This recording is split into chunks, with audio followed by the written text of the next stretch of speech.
Decorreu de 15 de outubro até o final do mesmo mês a formação intensiva em oratória e retórica no município dos Navegantes, província de Benguela.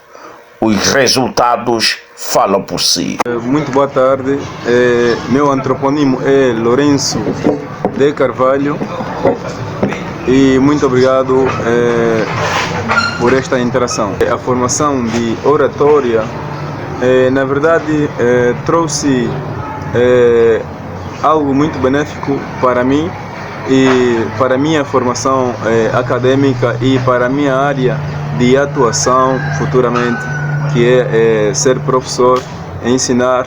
Então, para ensinar, para falar é preciso ter uma boa dicção e esclarecer com tanta clareza aquilo que vamos transmitir. Acho que o decorrer da formação trouxe alguma diferença entre a tua fala no passado e a atual? Sim, eu vou ser apologista da tua questão. Trouxe sim uma diferença porque posteriormente anteriormente aliás, eu falava de uma forma mais tímida, com tanta fobia ao público. E às vezes também com uma pessoa que eu me vejo com ele uma ou duas vezes e mesmo conhecendo eu falava com aquele medo, mas vou falar o que com ele? Vou falar o que com o fulano? E a mais, esta formação veio aqui para nos capacitar em saber lidar com certos desafios que vamos encontrar pela frente. Eu aprendi técnicas de falar em público, aprendi a perder o medo de falar em público, várias outras coisas. De princípio mesmo eu não sabia, eu confesso que eu não sabia mesmo, sentíamos aquela ansiedade de falar em público, sentíamos como se fosse, como nós não tínhamos mesmo conhecimento de como falar ao público. E com o concurso de oratória e retórica nós aprendemos a falar em público, aprendemos a estar perante alguém, aprendemos a nos respeitar e muitas outras coisas. Simão Serafim São Paulo. Simão, neste pacote de informação que teve acesso, pode demonstrar aqui alguma coisa que de facto aprendeu nesta formação de oratória? Sim, com certeza tem várias coisas que aprendi ao longo do tempo.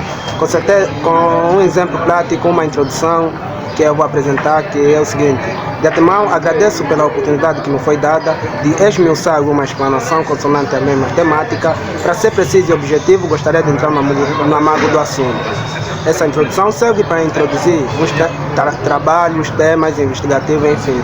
Esse exercício serve mais para chamar a atenção do auditório, usando os termos que o auditório põe-se a perguntar o que ele falou, o que ele queria transmitir, gera uma curiosidade a quem te ouve. O exercício que eu acabei de fazer tem mais a ver com a oratória. Eu sou a Arlete Prata Sachlombo, finalista do curso de oratória. Ok. Arlete, diga-nos, durante o processo de formação, o que é que mais lhe encantou em oratória? Durante o processo de formação, o que me encantou em oratória, tendo em conta que eu às vezes tenho dificuldade naquilo que diz respeito ao falar ao público, houve alguns exercícios que foi na questão de aprimorar a dicção, que são os trava-língua, para nós aprimorarmos a dicção. E também houve conteúdos fundamentais naquilo que diz respeito à prática constante que é a oratória no dia a dia. O que é que achou dos formadores? Foram bons? Achas que deviam melhorar em alguns aspectos? O que é que faltou? O que é que resta para adicionar nos formadores? Dizer que os formadores foram bons, porque para mim foi conhecimento novo, tendo em conta que eu nunca entrei em contato com esse conhecimento que é relativamente à oratória. Dizer que os formadores foram bons e eu pude aprender a arte do bem falar ao público. E isso eu pretendo levar para a vida toda, tendo em conta em diferentes áreas, tanto na vida social, acadêmica, religiosa e por aí fora. Já está assim a ter o horizonte do palco, digamos, onde vai investir o conhecimento que apreendeu? Sim, tenho sim, tendo em conta que eu sou uma estudante e eu preciso sim saber falar ao público, porque dizem que todo conhecimento que nós acarretamos temos que saber passar para outras pessoas. Só assim estaremos Josefa Sabina Chimuco Manuel Enunes. Estou pronta para usar tudo quanto aprendi e influenciar todos aqueles que acho que devem e precisam fazer esse curso. Bem, para a minha comunidade, eu hei de oferecer muito e o que eu puder, irei de falar corretamente para que eles se interessem e interroguem-se. Como é que ela fala assim? Onde é que ela aprendeu? E ali eu lhes direcionarei a este lugar.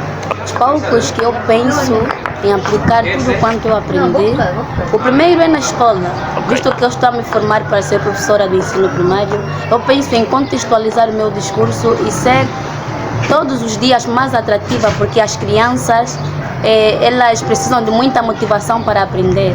Visto que as crianças aprendem brincando, eu procuro todas as estratégias para aplicar de maneira que possa ser positivo e significativo para elas. E também na igreja, sendo pregadora ou liturgista. Meiri Manuel, o meu substantivo. Meiri Manuel, para já agradecemos a oportunidade, o ensejo que nos facultaram de poder, de facto, fazer parte dessa entrevista com o nosso magnífico doutor. Ok.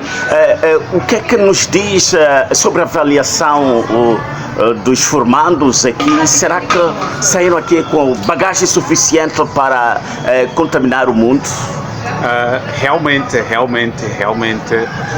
foi uma avaliação, entanto conseguimos de facto apurar e averiguar aquela que foi a formação facultada ao longo de 2 meses. Os estudantes ganharam um certo senso de maturidade que hoje, em função do teste que foi imposto a eles, sairão também com a reflexão profunda do aprimoramento, de modo que as suas dificuldades pudessem ser superadas. Nós conseguimos notar isso. Muito bem. Quais são os aspectos que pode averiguar positivos e negativos? Ou seja, aquelas que os estudantes têm que aprimorar, potenciar para assim poder se firmar na sociedade e não só? Bem, nós conseguimos perceber realmente, e para já dizer-te que é uma pergunta super inteligente, agradecemos por essa pergunta, pois que está vinculada àquela que foi mesmo o verdadeiro condão do teste de hoje. Bem, os estudantes têm dificuldade ainda de postura, de posicionar-se, e existe ainda aquela fobia, a fobia normal, que é normal de quaisquer que fossem os profissionais, mas que hoje vimos com um certo senso medo de falar, porque temos um público, temos um júri que está lá a averiguar os seus erros, talvez fosse a maior dificuldade deles. Mas julgamos nós também que tem de se aprimorar a questão de dicção, a questão de aprimoramento de pronunciação das palavras. Precisamos ainda aprimorar isso, e os estudantes hoje conseguiram de facto levar esses erros bem corrigidos, e julgamos que durante todo esse tempo eles vão conseguir alinhar-se em busca de um aprimoramento. A título de resumo, a posição ou a postura deles, a comunicação paralinguística, o uso adequado dos gestos e realmente a pujança comunicativa, que é o conteúdo. Precisam aprimorar de facto diversos conteúdos voltados à comunicação, porque quem sabe alguma coisa da comunicação serve isto de um input para melhorar a sua comunicação. Então precisam apenas melhorar determinados aspectos que de facto nós conseguimos perceber que vão melhorar ao longo do tempo. Ok. Doutor, conceitos. O que é de facto a retórica? O que é isso? retórica? É uma pergunta super interessante. Bem, a retórica, na verdade, está ligado mais ao discurso. É a arte de persuadir através da comunicação. Então, se é a arte, a técnica de persuadir através da comunicação, então está vinculado ao discurso, a arte de fazer discurso que nós chamamos de retórica. Enquanto que a oratória, permita-me também já referir um pouquinho a isso, enquanto a retórica está voltado mais à arte do auditório, à arte do público, de falar ao público e falar bem, a retórica vem dar o input do melhoramento do discurso, de modo que a sua apresentação seja de alta performance. Um apelo àqueles que gostam, portanto, de falar, mas não passam por esta formação. Bem, realmente apelo que pudessem reservar momentos na vida para aprimorar essa grande arte da comunicação, porque comunicar bem significa ser um verdadeiro profissional. Realmente conseguimos também perceber que muita gente não tem um crescimento profissional porque não sabe comunicar, não sabe falar, não sabe expressar o que na verdade sabe. Então precisamos fazer formações de oratória caso num senso individual não consiga aprimorar essa arte de comunicação. Então procurar aquelas pessoas que têm determinada noção superior à nossa em relação à comunicação para de facto aprimorar essa arte e a verdadeira arte da comunicação. Muito obrigado, certo, doutor. Boa continuação. Muito obrigado, agradecemos. Viva!